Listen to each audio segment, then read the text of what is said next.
Welcome to the FanDuel Punch-Out. I'm Jason Gilbo, JGilbo11. With me is Russell Clay at Russell J. Clay, taking a look at tonight's 10-game slate here on FanDuel. And a lot of pitching up top. And as you know, you shoved down my throat that I forgot Coors in the first podcast. Wow. Look at the alliteration. You gently suggested. You didn't.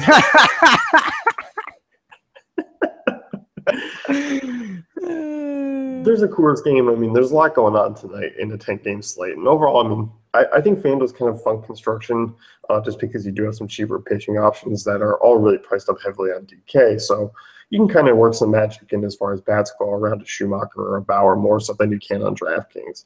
Yeah, definitely. I think everything kind of works out better on FD than DK tonight. So you'll be able to comfortably fit in a lot of what you want to get accomplished here because there are some nice value plays. Yeah, definitely. And look at this first game here. Mets and Nationals. Noah Syndergaard at 10 versus Joe Ross at 8-1. And for me, I mean, I talked about the Mets being contrarian plays on DraftKings. For me, they're not here. They're a little bit too expensive for me to target. I mean, obviously Ross has struggled with lefties in the past and trending into the season, the 350 WOBA allowed. So I do think they're contrarian still. I don't find myself having a ton of shares at those prices. No, me either. I actually don't hate Joe Ross at 8,100, so I like that price a lot better than DK. So yeah, hey, I'm not against him in tournaments, but again, it's tough to compete with the Arrietas of the world on a one pitcher slate. So that's kind of what the dynamic changed there. Yeah, definitely. And as far as the national side go, they didn't get the price down that FanDuel's been doing when ace pitchers come down. So for me, they're all not really in play on this slate. Yeah, definitely agree. So moving on, next one here, Rangers and Yankees, Chichi Gonzalez versus Ivan Nova. Both sides very playable. I do think you can kind of look at the Yankees. They're more so here just because the prices aren't too bad. And 1 through 5 are really in play for me today. Yeah, and give me to share at 2,300, kind of like yesterday. I mean, if he's in there, I'm throwing him in.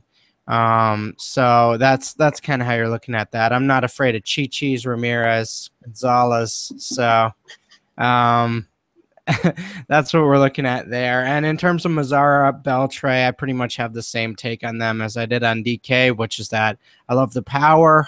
You're worried about Nova giving up that power. So I do like that combination quite a bit. Yeah, I mean, Nova against lefties since last year, 372 WOBA allowed, 1.77 home runs per 9. Really like Mazzara's price tag at 2.8 in Yankee Stadium. I mean, the guy has a ton of power, and now you just enhance that. And even Chu, I mean, and, you know, this game offers 2 dirt cheap first basemen, lefties from that left side in Yankee Stadium against 2 really average right-handers. Yep. Fielders in play for me too. I mean, I was joking around yesterday that, you know, he hit his home run off Buchholz, and I said that there's a little asterisk next to that one just Buchholz. He is hitting lately. He's got like an 8-game hit streak going right now. So hey, Prince back over 200. Just back into it, baby. I don't know. Maybe he's been doing some crunches or something, but something's working Clearly now. It's shown.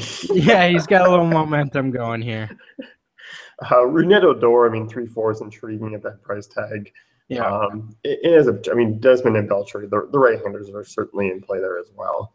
Yeah, I think a 4 through 6 with a Chu type of move there would be very intriguing to me, especially at the reduced prices of a fielder. So, yeah, definitely like that. Yeah, definitely. And I do think Texas kind of makes an interesting stack as far as using Chu, Mazzara, fielder, and, you know, a cheaper guy there. Those under 3,500 guys. For sure. So, moving on to the next one here, you got the Red Sox and Rays. Eduardo Rodriguez, Blake Snell, 2 lefties on the hill. Yeah. Here this game doesn't have a ton of appeal to me outside of, I like the Rays side more so than the Red Sox actually.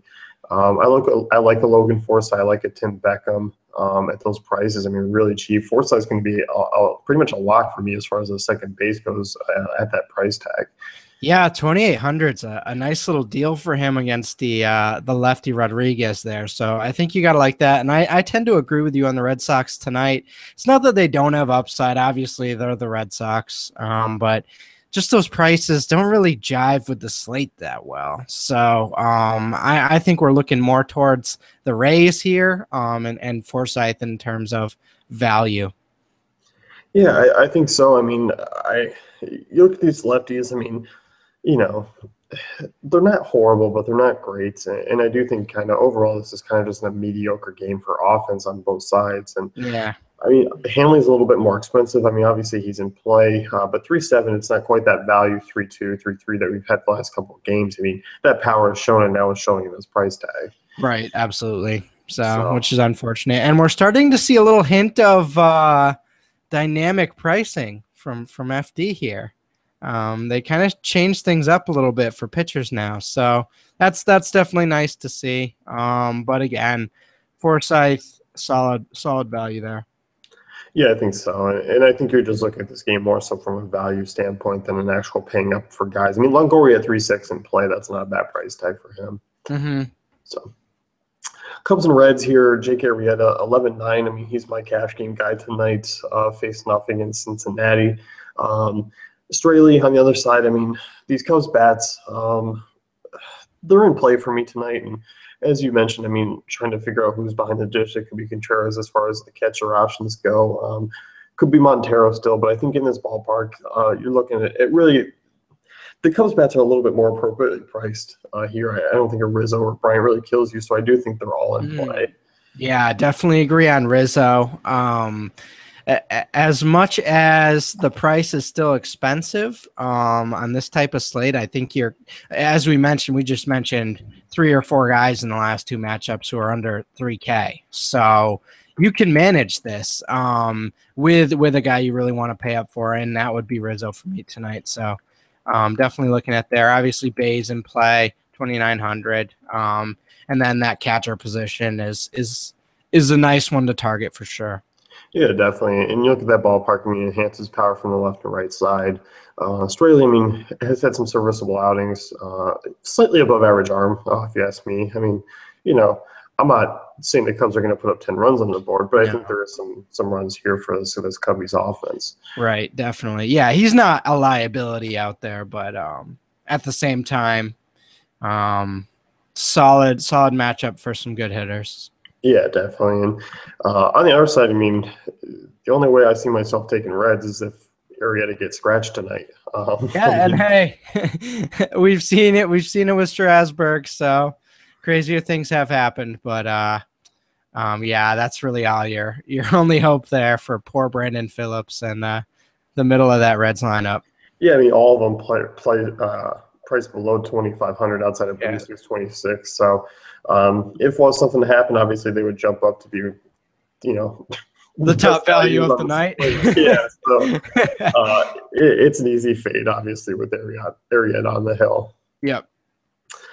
Indians and Braves here, Trevor Bauer versus John Gant. And you and I were looking at DK as far as this Indians offense being really intriguing. And you were talking about the back end guys, and I'm with you here. I mean, I think Ramirez, Chisenhall, and Nyquist are really intriguing options for kind of that mid-tier price. Yeah, definitely. I mean, again, I think you can get a little weird with this lineup and maybe mix and match 1 through 8, because I do think they're going to score runs tonight. And if you're building a lineup with that thought, and I think we should have some type of prediction in our lineup construction. So if you are predicting the Indians to get to Gant, then maybe throw in a Yan Gomes or an Aquin at the end of a lineup in the idea that if some of your other guys hits, then those guys are going to get more opportunity. So, yeah, that's kind of what I'm looking at there. Yeah, and you look at Gant, I mean, small sample size, but 359 wobbly to lefties, 1.15 home runs per 9, a ton of hard ball contact on both sides, and a cheap 3,100 Napoli's intriguing. Davis, if he's hitting up top at 3.4. I like those guys. I mean, obviously, Kipnis and Lindor, kind of the obvious names there. But really, I'm with you. I mean, I'm not really on Gomes at the price tag, but I do think outside of him, he's kind of, that line's really intriguing. Mm-hmm, for sure. Brave side of things go, I mean, I'm not really looking at anyone against Bauer. No, no, definitely not. And they're not priced down as much as the the Reds there, and obviously Bowers and Arrieta. But you kind of have to like that price for Bauer. Yeah, I like it quite a bit. I mean, on the road, Turner Field, I mean, against the Braves offense, that has been better, but still, I mean, overall not a great. And Bauer's been really solid. Yeah. So So staying away from Braves there. yeah, definitely. And Cardinals Royals, the next one here. You're looking at Danny Duffy, Adam Wainwright. Um, Duffy is a guy who kind of puts these Cardinals bats in play. These right-handed guys. I mean, Duffy's allowed a 3.38 orbit of righties, 1.46 home runs per nine. For me, I mean, I like the Cardinals bats. I mean, they're not Piscotty. quite. Yeah, Piscotty's really 3.3 is a really nice That's price tag. pretty. That's a pretty price right there. The rest, I mean, Diaz is really expensive. He's worth it. But I'd rather stick to Holiday and Piscotty if I'm just looking for pure value, guys. Yeah, that mid range is kind of where I'm looking at too. And on the Royals, I mean, the same thing goes as far as DraftKings. They're continuously priced really low. Alex Gordon at 2.9, Kane at 3.1, Perez Hosmer both 3.2, 3.3. So, well, really, I mean, 1 through 6, I do think they're playable against Wainwright. I'm not going all board as far as the stack goes, but if I need to round out an outfield with Kane or Gordon, I think that's definitely plausible tonight. Yeah, definitely agree. I don't like Wainwright's price here at all. I think that's he could be in trouble here. I think he has a decent chance, but again, like you mentioned, if you're just throwing one or two guys of the Royals lineup in there, I think you're totally safe. Yeah, no, I definitely agree. And I think just on the slate there, I mean, if you want to mix and match them with other stacks, I think that's kind of a good way to go. Right. Next one here, you got the Blue Jays and Rockies. John Gray versus Marco Estrada. Look at the Rocky side of things here first. I mean, there's obviously some value with Adams and Descalso. I mean, those are really cheap guys. And you like Mark Reynolds. I mean, here he's a little bit priced higher. Is he kind of off your radar here? Yeah, a little more off my radar here. 41 on DK versus 39 here. I'd rather go with him on DK, but not here. If you're gonna do that, you might as well just bump up 200 to Carlos Gonzalez. You know. Yeah, I definitely think so. I mean, those prices, I mean, yes, they're expensive as far as being on FanDuel. But Carlos Gonzalez there and Nato Blackman are obviously those top options against Estrada, who you do expect some regression to come. And we talked about him being an option before as far as being a pitching guy, but overall not the greatest right-handed arm. And honestly, hey, maybe you throw in a Bauer. If you do, you might be able to fit this grouping, that 3 in Blackman, Arenado, Gonzalez. So stuff like that to look at. But yeah, they're super expensive. Yeah, and on the Blue Jays side of things, I mean, those guys like Carrera and Martin and Tulowitzki, they're priced like an actual Coors grouping. Yeah. I do like them still. I mean, obviously, you're still going to have to pay down a pitcher to use all of them. And obviously, Donaldson at 5K, Saunders 4.6. I mean, Encarnacion 4.8. Those are big guys to kind of work in your lineups. But those are the three I do see kind of, maybe being more of a focal point here on FanDuel just because the pricing's not as bad as far as the other guys there. I don't get it with Saunders. I mean, I get that. I get it in theory, but that's really expensive. I'm going to have a really tough time paying up for him. And even in a stack, I feel like you have to have Encarnacion and Donaldson, and then you kind of want to put some of the cheaper guys in there. So I don't know. That's a weird price for Saunders for me. Yeah, I mean, and we talked about this as far as being on DK. I mean, great. I mean, my thoughts are, sure, Toronto's going to put up their runs. I do think 7 or 8 runs is doable tonight. As far as a DFS standpoint goes, I'm curious to see how they actually perform as a whole as far as the stack goes. I mean, I do think maybe nabbing a one-off like a Donaldson here is more intriguing to me than going with a full-blown stack. So what you're saying is tonight's the night where like a Kevin Pillar hits 2 homers and one's in like the top of the 9th inning type of deal. It could be those bashing guys that do some damage. Yeah. I mean, Pilar is certainly capable of a homer and a freaking triple or something like that. You Yeah, know, yeah, he's just to piss everyone off. yeah. I mean, you could see that, and you could see Encarnacion go 1 for 4 with just maybe a 2-run homer. That's doable from a guy who's 2,000 less. Yep. So I'm not saying that you need to force the Blue Jays into your lineup. I like the Rocky side of things more here, Hmm. which is weird to say because of the Jays' offense, but overall, I just think you can explore other options. Yeah, I agree. It's not as much of a lock because it's Coors as it seems. Yeah, definitely. And moving on to the next game here, Chase Field, who, the stadium wise has been good. I mean, top five in offense this year. And you look at some of these guys, Robbie Ray at 7'8" is obviously going to be intriguing here. And Velasquez, I mean, we were talking about him on DK as far as we're not going to know what we're going to get from him. I mean, obviously, he's a big strikeout upside guy, a lot of right handed matchups with outside of Lamb and Bourne. This could be a game where it's actually more low scoring than we think.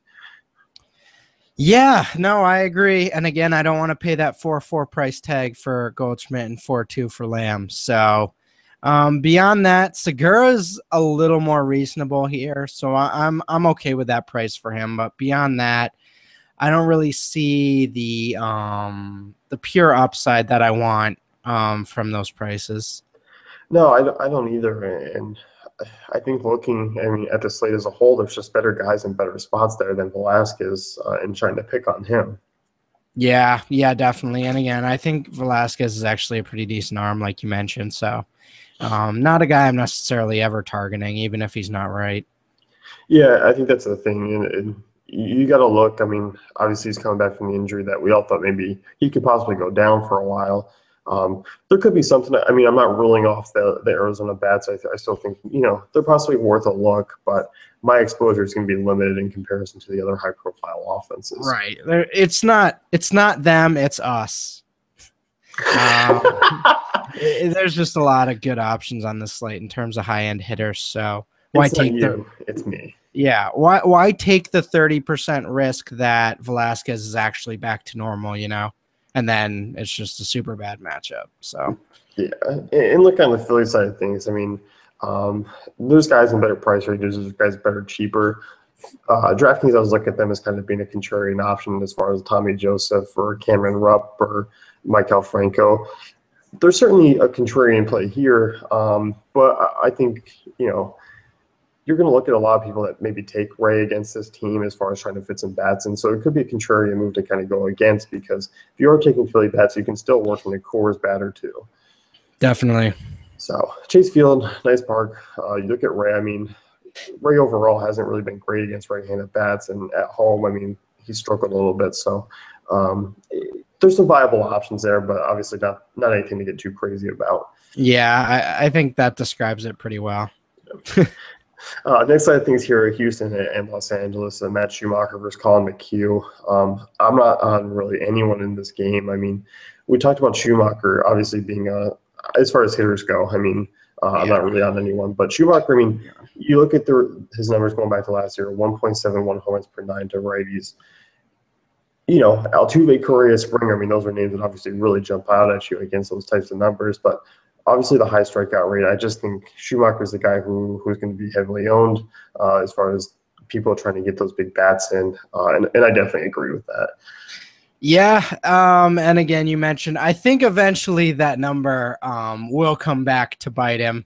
I think he'll get back to that at some point, but he's found a little groove and a little rhythm of late, and not a good combination for the Astros. So yeah, I'm mostly fading them tonight.